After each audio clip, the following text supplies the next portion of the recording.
नमस्कार, मैं भाव्या, आप देख रहे हैं एन4 न्यूज भारत। देखिए, हजारीबाग की रामनवमी काफी प्रसिद्ध रहती है और कहीं न कहीं इसी वजह से विवादित भी रहती है। आपको बता दें, इस वक्त हमारे साथ जुड़े हुए हैं बसंत यादव, महासमिति के अध्यक्ष। आपको हमने उस दिन का भी नजारा दिखाया था जिस दिन चुनाव हुआ था और लोगों के द्वारा ये चुने गए थे। अच्छे खासे वोट से इन्होंने जीत हासिल की थी। आपको बता दें, हजारीबाग की रामनवमी एक ऐसी रामनवमी है जो होली खत्म होते ही मंगलवार से शुरू होती है और उसके बाद रामनवमी के एकादशी तक चलती है।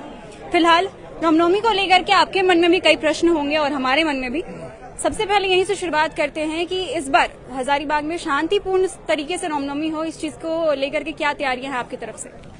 देखिए, हजारीबाग विश्व प्रसिद्ध रामनवमी मनाया जाता है, ख्याति प्राप्त रामनवमी है और यहाँ शांतिपूर्ण तरीके से पिछले बार अफवाह के चक्कर में कुछ लोगों ने आकर के, तो मैं समस्त हजारीबाग के राम भक्तों से आग्रह करेंगे कि अफवाह पे ध्यान ना दें और शांति सौहार्द रूप से प्रभु श्री राम का जन्म उत्सव धूमधाम से मनाएं। अच्छा, देखिए, मंगलवार का जहां बात आता है, पिछले आपने जो फर्स्ट मंगलवार था उसका बहुत शांतिपूर्ण तरीके से निकला मंगला जुलूस।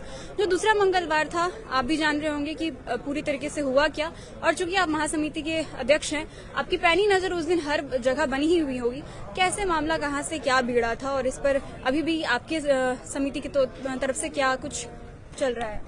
देखिए, हम लोग प्रत्येक अखाड़ा में हर अखाड़ाधारी से जाकर के मिलने का काम किए और लोगों से मिल ही रहे हैं। सभी लोगों से यही आग्रह हुआ कि इस बार का जो रामनवमी है एकदम शांति सौहार्द रूप मनाएंगे। ऐसा कुछ नहीं है, कुछ लोगों का मानना है कि ऐसा हुआ, बाकी कहीं कोई दिक्कत नहीं। दोनों समुदायों की तरफ से आरोप है कि एक समुदाय कहता है कि बिजली चली गई जिसकी वजह से हुआ और दूसरा समुदाय ये कहता है कि भड़काऊ गाना बजा जिसकी वजह से पथराव हुआ। हम जिला प्रशासन से आग्रह भी किए कि अगर लाइट चली जाती है तो तुरंत जनरेटर की व्यवस्था किया जाए ताकि पता चल सके और जिस भी समुदाय के लोग हों जिनके द्वारा अगर ऐसी घिनौनी काम होती तो उनको प्रशासन के द्वारा सख्त कड़ी से कड़ी सजा हो। अच्छा, प्रशासन से और किस तरह का सहयोग चाहते हैं आप शांतिपूर्ण रामनवमी के?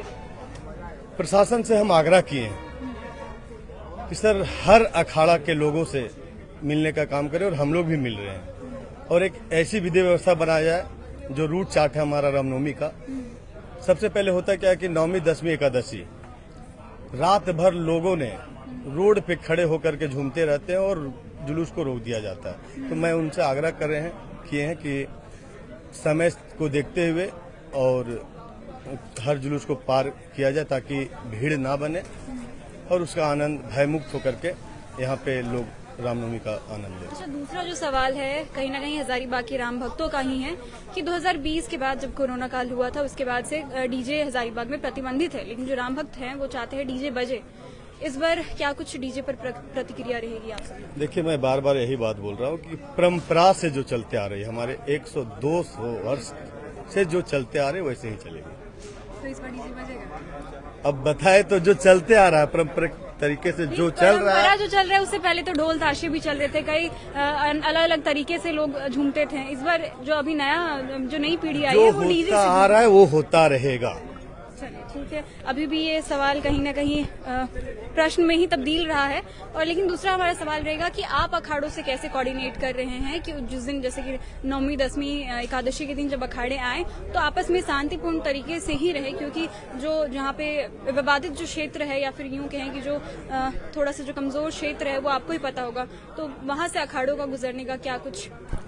हम हर अखाड़ा जाकर के हर अखाड़ाधारी से अध्यक्ष, सचिव और लोगों से मिलने का काम किए और जगह जगह पे जहाँ जैसे गोलटोली चौक होती है, पचमंदिर चौक, झंडा चौक, वहाँ पे पुलिस से आग्रह होगा कि वहाँ पे काफी मात्रा में वो रहें और बारी बारी से जुलूस को पार किया जाए ताकि आपस में भिड़ंत का जो प्रक्रिया होता है वो ना हो। अच्छा, इस बार के रामनवमी में प्रशासन बल कितने तैनात रहेंगे? इस बार रामनवमी में प्रशासन का फुल बहुमत से वो रहेंगे।